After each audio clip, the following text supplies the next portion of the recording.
donc, qui est archéologue de formation et docteur en anthropologie sociale.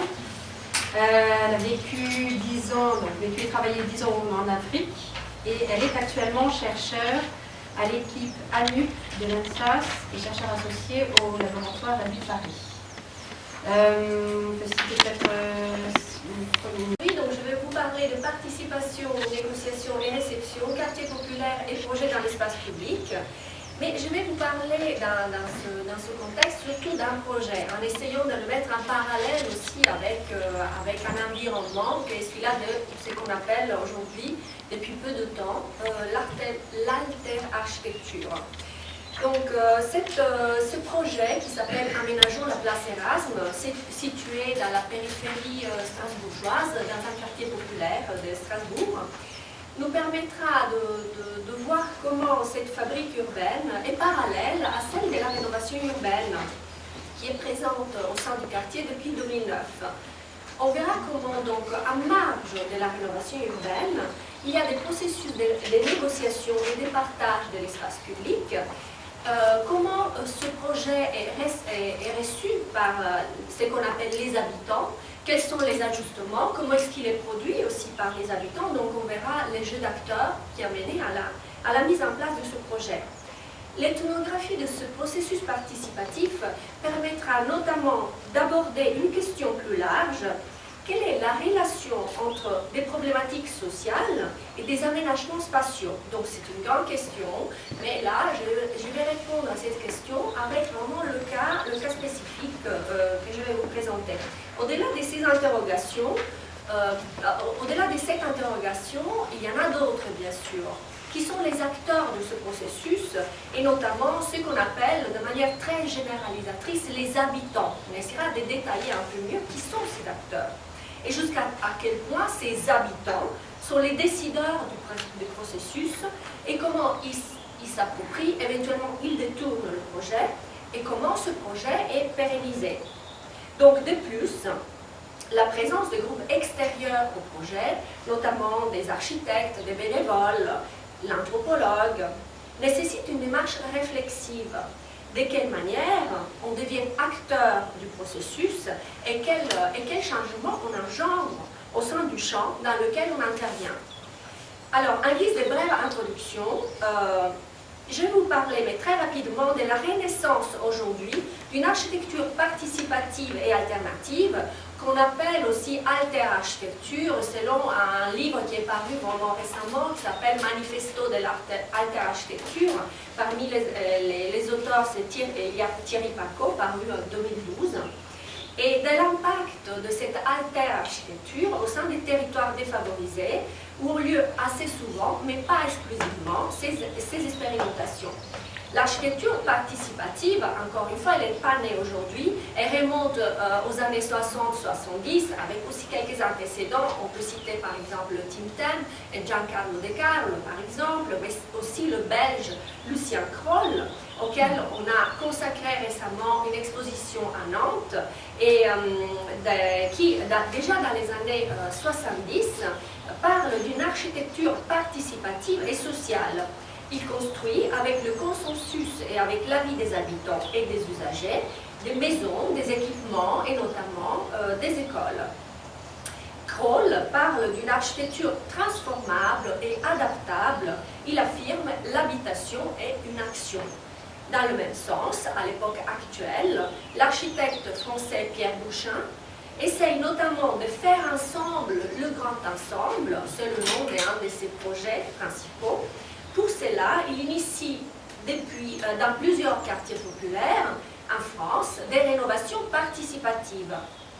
Ces démarches d'architectes sont peu étudiées à l'heure actuelle et ont en commun de mettre en avant que dans les grands ensembles et dans les quartiers considérés comme pauvres, il y a, comme ailleurs, une grande richesse des solutions constructives des habitants qu'il suffit juste d'exploiter. Cela fait penser du côté des sciences sociales à la démarche de l'anthropologue Colette Pétonnet qui déjà dans les années 50-60 explorait les périphéries urbaines, notamment les bidonvilles, Parmi ces textes, nous sommes tous dans les brouillards et beaucoup de textes qui concernent notamment les banlieues et Nanterre en particulier, dans lesquels il y avait effectivement des bidonvilles que tout le monde stigmatisait et qui, bien évidemment, dans lesquels elle étudie l'organisation de l'espace et met en valeur les pratiques à la fois sociales et spatiales des habitants. Le projet que je vais vous détailler s'inscrit au sein de cette conception de l'habitat et de l'habité et met en avant une caractéristique propre à tout habitant, celle d'aménager à son goût son propre lieu de vie. De l'autre côté, aujourd'hui, comme on a déjà entendu tout à l'heure, ce qui s'impose à l'observateur des quartiers populaires français est la permanence d'une régulation très forte de l'espace, par les bailleurs sociaux notamment, et donc par l'État. Une volonté qui coexiste avec l'abandon de ces lieux et de ces espaces. Cette contradiction fait que dans les quartiers populaires s'installent des logiques d'informalité. C'est des lieux de déviance par rapport aux normes, pas de déviance tout court, mais tout simplement de déviance par rapport aux normes, mais aussi des lieux du possible, on l'a déjà vu, et ce ne sont surtout pas des espaces vides ou anonymes qu'on imagine, mais des espaces saturés des relations sociales. C'est un constat qui était déjà propre à la lecture anthropologique de la banlieue, qui contraste parfois avec la lecture sociologique qui en fait des espaces anomiques. À ce propos-là, je vais citer donc Monique Selim, qui a fait son terrain dans les banlieues parisiennes déjà dans les années 70, mais qui revient sur son expérience de jeune anthropologue en 2006, elle affirme, là où les sociologues mettaient en évidence la question de l'anonymat, les anthropologues constataient qu'il n'existait pas, mais qu'il y avait au contraire une sursaturation des rapports personnels locaux. Donc, cette richesse des relations sociales, qu'on a déjà vu tout à l'heure, dans le quartier étudié, générateur d'espaces liés à des pratiques notamment associatives. On peut remarquer notamment des lieux associatifs comme les deux images en bas qui semblent rien du tout au début, mais en réalité ce sont des associations qui sont renvoyées dans des caves, mais qui existent depuis les années 70 dans ce quartier périphérique qui s'appelle Haute-Pierre. Et ces associations se forment, changent de lieu, évoluent, et en haut vous pourrez voir la construction du mosquée qui va substituer une des deux associations, qui est celle de l'association de la réforme sociale, qui se trouve à droite, qui est maintenant, qui est cotisée, et maintenant ils vont se transformer dans un lieu plus officiel et surtout plus noble qu'une cave. Au-delà de ces espaces associatifs, on trouve aussi des espaces aussi très importants qui sont des différents types d'espaces verts, des micro-jardins, des jardins suspendus, des jardins partagés, des jardins en pied d'immeuble qui sont des jardins spontanés. Tout ça correspond à des organisations sociales, à des organisations associatives ou bien à des choses plus informelles comme les jardins en pied d'immeuble, naissent tout simplement de la volonté d'un habitant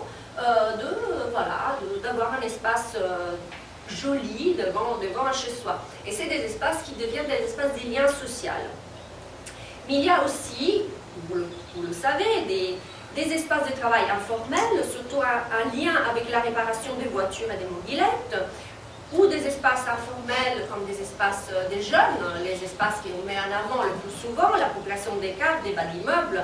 Ces espaces qui sont considérés de manière générale comme déviants et sont fortement combattus, à différence des espaces verts qui sont plutôt mis en avant par les municipalités. Alors, c'est plus précisément sur l'aménagement d'une place, un jardin partagé et espace de jeu, que je vais vous parler aujourd'hui. Dans l'exemple étudié, la volonté d'installer un jardin partagé coïncide avec le propos très clair de ramener du lien social dans un lieu fortement stigmatisé et progressivement vidé d'interrelations. C'est donc par l'implantation d'une forme nouvelle qu'on essaie d'impulser des nouveaux modes de vie. je vais vous parler maintenant du lieu des acteurs. C'est le projet sur la place Erasme et est né au sein des ateliers territoriaux des partenaires, qui sont une instance de la ville de Strasbourg, mise en place depuis 2008 et qui fait partie des dispositifs de démocratie locale. L'objectif des ATP est celui d'initier un échange transparent entre habitants et acteurs de terrain, techniciens et élus, concerne les concertations, les projets de la collectivité et les projets des habitants, des différents projets qui peuvent émerger des habitants.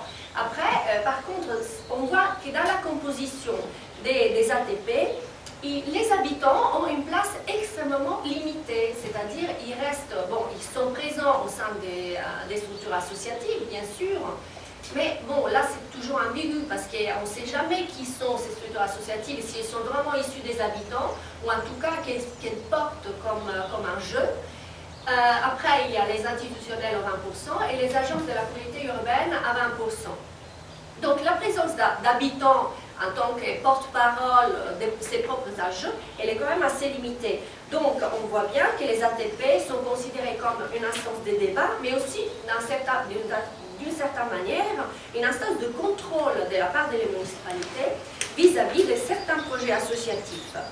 Donc, en tout cas, l'historique du projet sur la place Erasme remonte à la fermeture d'un passage que vous voyez sur l'image en haut. Et il y avait donc un passage qui fait partie bien sûr de la structure très typique de cette cité strasbourgeoise qui est née, comme je l'avais montré l'année dernière pour ceux qui étaient là. Mais en tout cas, voilà, c'est des structures en nid d'abeilles avec des cœurs de mailles piétons, ce qu'on appelle vraiment l'intérieur de cette structure est complètement vert et piéton avant la rénovation urbaine. Après la rénovation urbaine, bien sûr, il y a des aménagements de routes. Là, on ferme ce passage qui était squatté, mais qui du coup clôture l'espace et en fait un espace beaucoup plus fermé qu'avant et stérilise cet espace public qui est un espace problématique aussi par la présence justement du squat. Donc cette volonté de résoudre des problèmes de nuisance à travers des interventions spatiales n'est pas nouvelle. Des bancs, des jeux et des structures qui existent à des endroits problématiques sont souvent progressivement enlevés et donc on stérilise l'espace public. Bon, dans la réalité, dans ces espaces qui sont stérilisés, il y a quand même des pratiques qui persistent. Il y a souvent des personnes qui utilisent le peu de structures qu'il y a, donc des femmes, des enfants, mais surtout les jeunes les jeunes adultes qu'on voudrait chasser de ces lieux-là, finalement, sont les seuls qui y restent. Et donc finalement, en stérilisant les espaces publics, on les vide de toute pratique, sauf celles qu'on veut combattre, celles des jeunes adultes qui trouvent vraiment leur raison d'être dans ces espaces-là et qui donc ils ne vont pas se faire chasser facilement.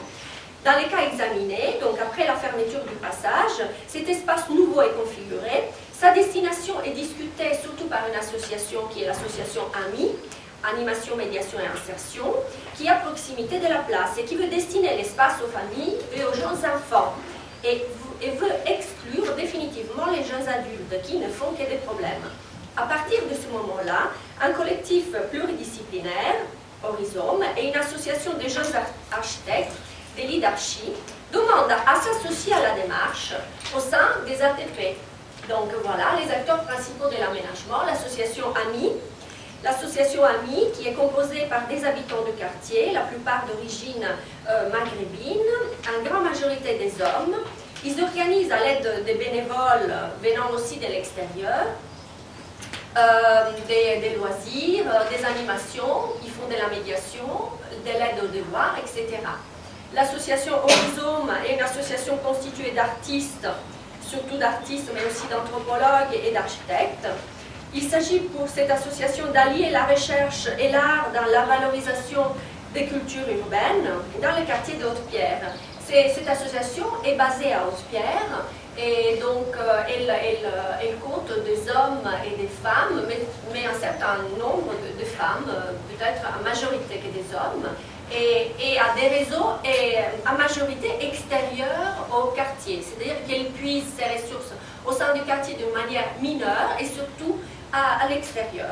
Et ensuite, l'association des lits d'archi, qui est un collectif d'architectes issus de l'école d'architecture de Strasbourg, enfin diplômés de l'école d'architecture de Strasbourg, qui ont envie en parallèle de leur travail d'agence de faire des projets un peu alternatifs, mais ils sont vraiment extérieurs au quartier et s'occupent souvent de ce projet-là, de la place Erasme, tandis qu'Horizon Miami sont présentes toute l'année au sein du quartier. Donc, en examinant les enjeux des trois partenaires, on peut constater qu'ils se rejoignent sur deux points de base, c'est-à-dire l'importance de redonner de la vie à la place et la démarche participative, mais divergent par contre sur quel type de lien social donner à la place et surtout quel type de démarche participative.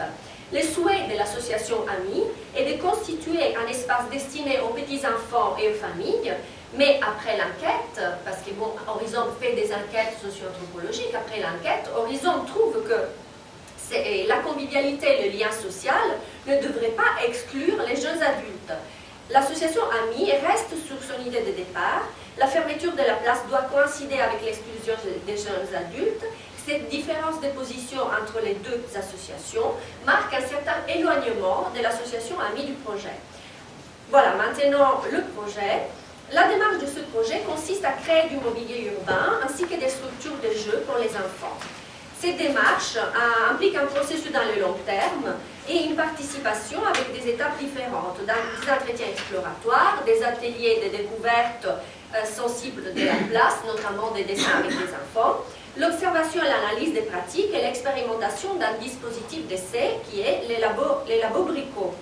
Donc voilà, le labo bricot. Donc l'idée, c'est pas seulement de répondre aux souhaits des habitants de manière adaptée, mais également d'accompagner les personnes intéressées, enfants et adultes, dans une démarche de projet, une démarche progressive de projet. Parmi les étapes, donc les labos bricots sont intéressants parce qu'ils fabriquent du mobilier urbain, surtout avec les enfants, comme vous voyez, en les initiant bien sûr à plusieurs techniques, mais au-delà de ça, le but des ateliers bricots est aussi de favoriser l'interconnaissance au sein du projet et surtout à travers le déplacement de ces objets-là, on peut en effet comprendre quels sont les usages souhaités au sein de la place et les groupes d'utilisateurs, c'est-à-dire qu'on teste ces dispositifs pendant plus ou moins 6 mois, on teste les lieux où sont déplacés ces mobiliers et on comprend aussi à travers ce test-là quels sont les usages de la place et qui sont les usagers. Donc les ateliers bricots, et notamment avec l'observation de pratiques, permettent de comprendre que la présence des jeunes adultes dans la place est encore très forte, même si on avait fermé le passage.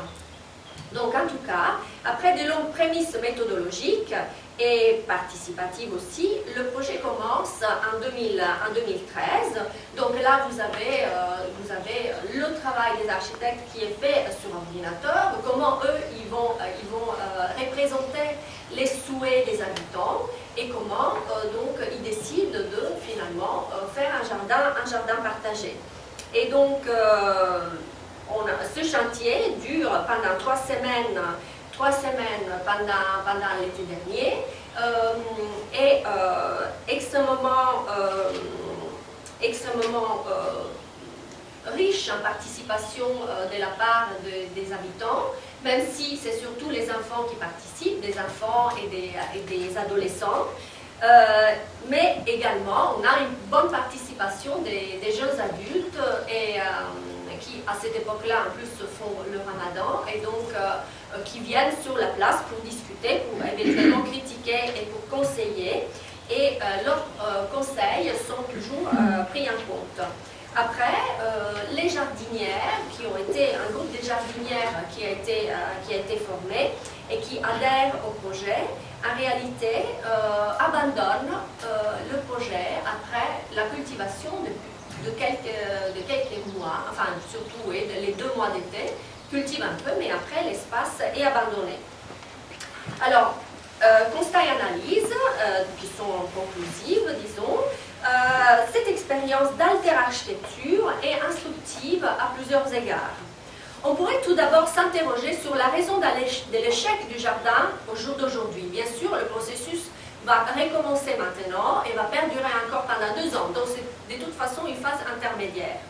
En effet, ce n'est pas la présence de la structure du jardin qui est suffisante à engendrer des modifications significatives des usages, et notamment la formation du groupe des jardinières. C'est l'adhésion des personnes au projet dans le long terme qui permettra l'utilisation des structures du jardin. Dans le même sens, ce n'est pas la fermeture du passage qui abolit totalement les usages considérés déviants, qui ne font que se déplacer. De l'autre côté, il suffit de peu de choses pour permettre aux enfants, qui sont très nombreux dans le quartier, d'investir l'espace et s'approprier un lieu qui ne leur est pas forcément destiné au départ. Les aménagements spatiaux ne permettent donc pas à eux seuls de modifier ou d'initier des pratiques sociales, mais peuvent accompagner leur éclosion et leur persistance. D'autre part, les aménagements spatiaux permettent encore moins de résoudre le conflit d'usage. La compétition sur les espaces entre les hommes de l'association Amis et certains adultes des jeunes, et entre les hommes de l'association Amis et certains des jeunes adultes persiste et est même amplifiée. La création d'un jardin pourrait, dans le futur, permettre un regroupement féminin, celui des jardinières. En effet, c'est surtout des femmes qui ont manifesté le souhait de cultiver, donc on avait fait une liste de femmes, etc. Mais pour le moment, ça n'a pas vraiment marché. Les femmes qui pourraient constituer un groupe d'entre-deux, un groupe de négociation entre les adultes de l'association Amis et les jeunes adultes. Mais il y a 2 problèmes qui font obstacle pour le moment. Donc, d'un premier côté, les groupes des jardinières, comme vous le savez, n'est pas encore constitué. De l'autre côté, la stigmatisation des jeunes, je vais conclure, la stigmatisation des jeunes est trop forte pour permettre une proximité avec ce groupe. Finalement, et là je viens à l'autre question du départ, l'installation au sein de ce conflit a donné une place aux acteurs et a permis la redéfinition de leur rôle. La présence des collectifs extérieurs a amplifié les dissensions, mais a aussi permis l'éclosion du questionnement. Dorénavant, Amis et les personnes qui ont participé au projet vont donner une place à ces associations-là.